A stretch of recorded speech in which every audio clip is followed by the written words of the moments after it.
আজকে বন্ধর দিন শুক্রবার চলে আসলাম ঘুরতে মেলাতে। আর আইসাই দেখতেছি বেল মামায় বেল বিক্রি করতেছে। এই বেলটা আমার এত পছন্দ, কার কার পছন্দ অবশ্যই কমেন্টে জানাবেন। এই বেলটা দেখে আর থাকতে পারলাম না, তাই কিনে নিলাম। ঢুকে গেলাম মেলার ভিতরে, বাইরে ঘুরে বেলটা দিলাম যে তুই রাখ, এখন ওর চোখে চোখে রাখতে দেবো, কতক্ষণ পরে দেখা যেতে দেবো ওই বেলটাই খাই নিব, কারণ ওর টক অনেক পছন্দ, আমার থেকে ওরও হাজার গুণে পছন্দ। যাক, এটা হচ্ছে মেলার ভিতরের দৃশ্য। এই যে কি নৌকা না কি উঠতেছে, এটা দেখলে মাথা ঘুরায়।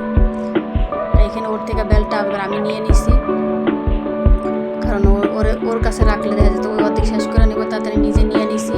নিয়ে ওরা খাইয়া খেয়ে দেখাইতেছি, দেখ আমিও খাইতে পারি, কারণ তুই তোর কাছে রাখলে আর বেলই পাবো না, এই কারণে নিজে নিয়ে নিছি, নিজে খাইতেছি। আর এই যে বাচ্চাগুলো যে পানির ভিতরে হাঁসের উপরে বসে রয়েছে, এটা দেখতেছি, এটা অনেক ভালো লাগে। এটা দেখলে আমাদের ছোটোবেলার কথা মনে পড়ে। ছোটোবেলায় এইভাবে মেলায় যাইতাম, মেলায় যাই যে নাগরদোলায় উঠতাম, এই ধরনের ইয়াতে রাইটে উঠতাম। এখানে আবার আইসা দেখতেছি পোলাপানি খুব লাফালাফি করতেছি।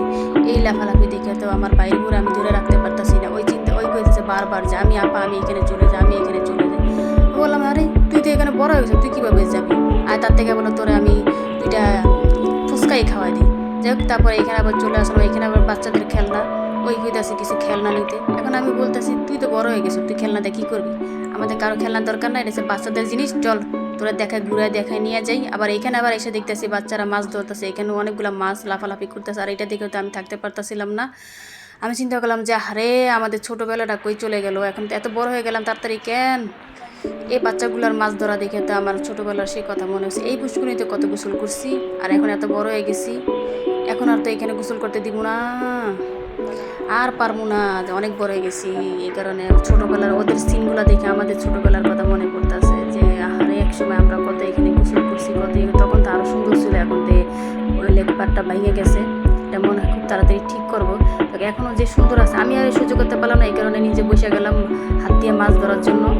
এখন আমি একটা মাছ পাইতেছি না, কী করবো, ওই যে বাচ্চারা পানির মধ্যে নামছে, অর্ধেক পানির মধ্যে নাইমা মাছ ধরতেছে, আর আমি তো পাইতেছি না, অনেক চেষ্টা করতেছি। যাক, আবার চলে আসলাম এখানে ফুচকা মামার কাছে ফুচকা খাইতে। বাইরের বুড়া তো যে বাইরে নিয়ে বেরোলেই বাইরে বুড়ে নিয়ে বেরোইছি, এখন সে ফুচকা খাবে পাগল হয়ে গেছে, তাই ফুচকা ওরা কিনা দিছি।